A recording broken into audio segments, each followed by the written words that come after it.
This is the iPhone 13 and the iPhone 13 Pro. This is the 13 mini, and this, of course, is the 13 Pro Max. There's obviously a ton of excitement for the iPhone 13 launching very soon, but also some big questions. What rumors are real? What are fake? What will we see? What won't we see? In this video, let's just put those rumors to bed, for the most part, and go hands-on with the iPhone 13 lineup. This is everything you need to know about the new iPhones launching this fall, and also some surprising features found on these models. And a big thanks to Privacy for sponsoring this video. Privacy keeps your personal finance info safe and secure online by allowing you to create virtual cards that you can use for all your online shopping. New users who go through our special link will automatically get $5 to spend on their first purchase. So head to privacy.com/AppleCircle to learn more and sign up today.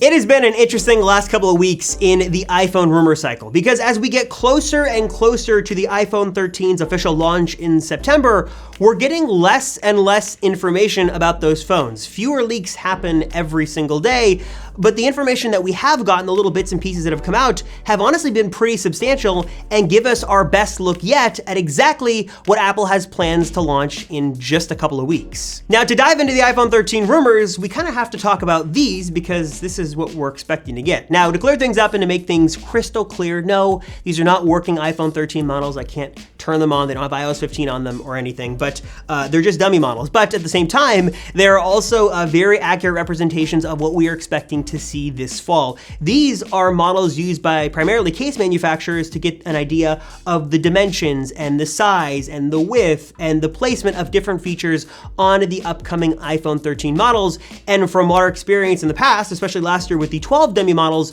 they are nearly identical to the real thing. These are the real deal, and although they might not be pixel perfect, for lack of a better word, they are really, really close to the real thing and tell us a lot about what we can expect to see on the upcoming iPhone 13 models. Now, to put any speculation to rest, these iPhone 13 models confirm that no, there is no substantial redesign coming to the iPhone 13 lineup this year. These phones are gonna look basically the same as what we got with the iPhone 12 lineup last year, which is not necessarily a bad thing. You're getting the same scored off corners, the boxy edges. You're getting phones that really embrace and sort of reintroduce the industrial design language that we got with the iPhone 4 many years ago. Still looking like great flagship phones, even as we head from 2021 going into 2022.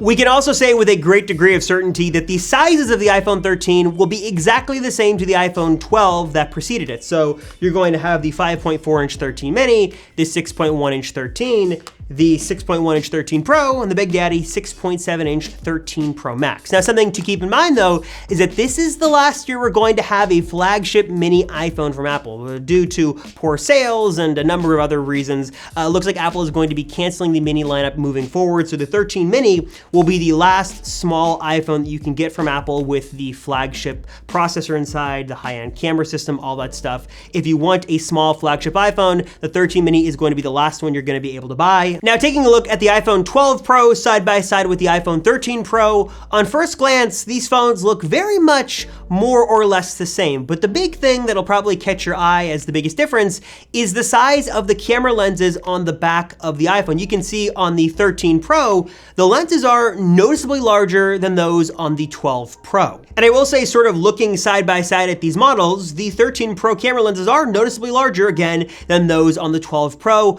But I do think that at least in my opinion, seeing them in person is not as jarring as it is as you see them on video. On videos and photos, and maybe even this video here, it looks a little bit more substantial than it really is. Don't get me wrong, I mean, this is still a massive change, but don't think it's gonna look ugly or bad or anything like that. I don't think this looks bad at all. In fact, I think it actually kind of fills out the camera module a little bit better than that on the 12 Pro. So the whole camera hump is getting a bit bigger here on the 13 Pro and Pro Max. So just kind of keep that in mind as you pick up your brand new iPhone 13 Pro. Switching over to the 13 and 13 mini, you'll notice really the only big change here on the design of these phones is the orientation of the camera systems. Apple is switching away from the vertically stacked camera system on the 12 and the 11 over to a diagonal orientation here on the 13 mini and the 13. Now, why Apple did this, there are some rumors. Some speculate that this was done in order to accommodate the new hardware for sensor shift stabilization technology technology that is going from just the 12 Pro Max to every iPhone 13 model, which is super cool to see, while others think that Apple just did this just so it can look different than the iPhone 12 that came before it. And honestly, you're not wrong if you think that, because this does show that the phones are noticeably different, but again, that's kind of it. No huge changes in terms of design on the back of the iPhone 13 mini and the iPhone 13. Now, in terms of physical hardware camera changes, we aren't expecting much with the iPhone 13 lineup. According to a couple of sources, the iPhone 13 Pro will get a slightly improved ultra-wide lens that'll have an f1.8 aperture and also better autofocus capabilities built in as well. LiDAR should remain just a Pro feature again this year, so just on the 13 Pro and Pro Max. And like I mentioned, sensor shift stabilization technology is coming down the line from the 13 Pro Max all the way down to the teeny tiny 13 mini. So now that we've covered the changes on the back, let's flip it over and talk about the front of the iPhone 13 lineup. The screens in particular are going to be very important, and yes, I'm still like pressing this power button, hoping that someday something will actually happen, even though I know it won't. I'm just holding out hope that these will magically turn on. Anyways, the screens on the iPhone 13 are going to be very important for a couple of major reasons. First and foremost, the notch is finally getting smaller. We've heard now from multiple sources the iPhone 13 series will feature a slightly smaller notch at the top.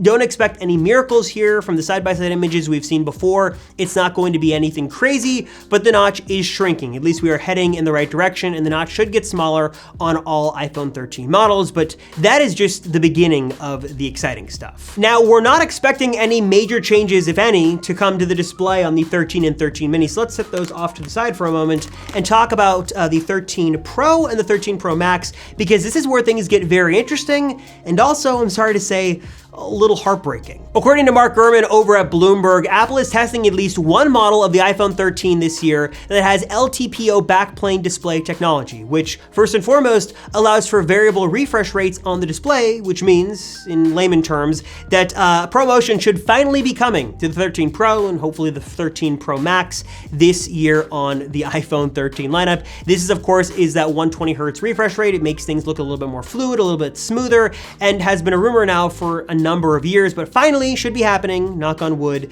this year with the iPhone 13 Pro lineup. But that is just the beginning. The other rumor we've heard for a while now that I think originally came from Max Weinbach was that the iPhone 13 Pro and Pro Max could have an always-on display, very similar to that on the Apple Watch since the Series 5, where you could sort of see at a glance what notifications came in, sort of maybe see the weather, what your activity rings were, stuff like that. We don't have many details on what this could look like, but probably ultra minimal, simple, you know how Apple does things. Probably would honestly look very similar to what is on the Apple Watch. Now, we had heard this from Max a couple of months ago and we got very excited, but then we didn't hear from any other sources if it was happening or not.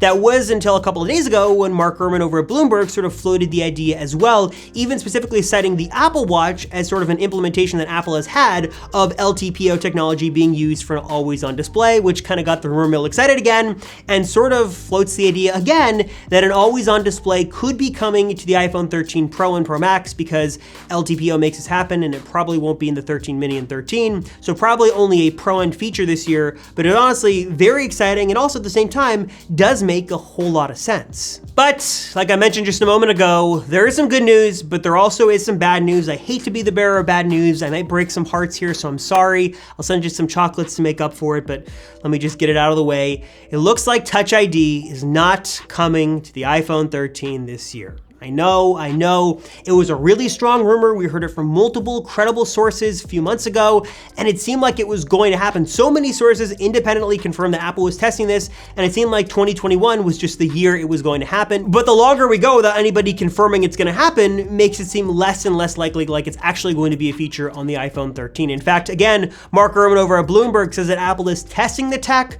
but it is probably not going to be in the iPhone 13 this year. We had hoped that Face ID and Touch ID was going to be this match made in heaven. It was going to be great, incredible, easy to use, but it doesn't look like it's going to happen this year. So if you're holding out hope for Touch ID, it could still happen, but does not look very likely. I'm sorry. Before we continue, as excited as I am about the iPhone 13 models launching this fall, I am also super excited about a service I use almost every day, and that is also this video's sponsor, and that is Privacy. Privacy is an incredible tool that keeps your personal finance info safe, secure, and out of reach from bad guys online by allowing you to create virtual cards that you can use for all of your online shopping. What I really love about Privacy is that you are given full control over how, when, and where these virtual cards are used. They can only work one time, only with a specific merchant. You can set limits to the transaction, how much can be charged. You have got full control. It's super easy to manage all of your virtual cards. And best of all is that if there's an issue with a merchant, you can just pause the virtual card and walk away. It is really as simple as that. I love it. Best of all, it is super simple to sign up for Privacy and start using it right now. In fact, follow along with me.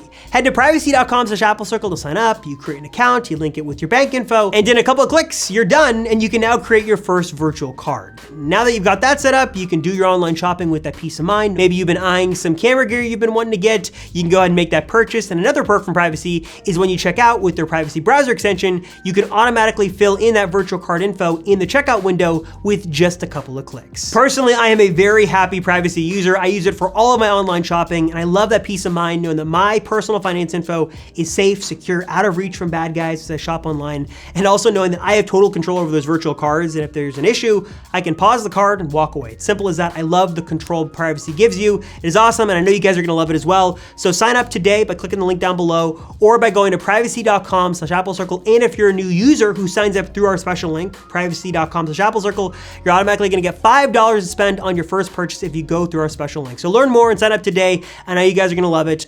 Privacy.com/AppleCircle.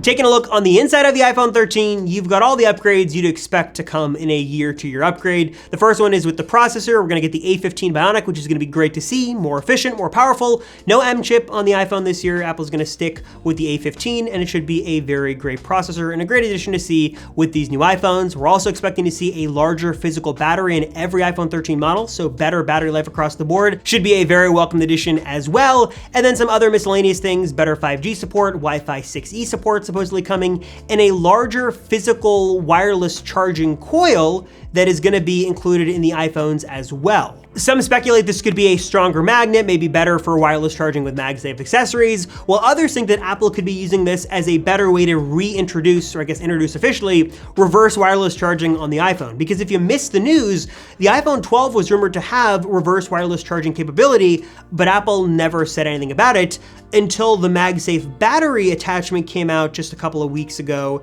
and that actually does reverse wirelessly charge off the iPhone. So the iPhone's been capable of this all along, but it's only unlocked to work with this special Apple hardware. So maybe Apple could sort of introduce this as a big feature on the iPhone 13 lineup. Maybe they could just say nothing. Just a little food for thought as they think about what could be coming next with the iPhone 13. And I think that about does it. Again, taking another look here at the model, it looks like an iPhone, everything you'd expect. The smaller notch is gonna be nice to see. ProMotion support on the Pros, hopefully an always on display. Some slight upgrades to the camera. And for those wondering, yes, there's still a Lightning port on the bottom, no USB-C, no portless iPhone. That is not happening this year. Just looks like it's gonna be kind of the standard port situation for the next year or so. And that's kind of the story of the iPhone 13. Many have speculated this is gonna be called the iPhone 12s. It's really an S year. It's the year for not a lot of flashy upgrades, not any big overhaul, design changes, no huge features, but refinements, improvements, and some small additions that added together should be a nice upgrade for many people, especially those of you who have been maybe on a 10s or who are on an older generation iPhone who have been kind of holding out for the next big upgrade. This won't be a substantial one, but for you on an older phone, this should be a very welcomed addition to come to your pocket. So what are your thoughts on the iPhone 13 lineup? What questions, comments, concerns do you have? Leave those in the comments down below, we can discuss. And are you gonna be buying an iPhone 13, 13 Pro, 13 Mini, 13 Pro Max? Which model are you gonna get? Why or why not? Leave that answer in the comments down below. As always, thank you guys so much for watching. I'm Robert Rosenfeld, and I will see you guys in the next one.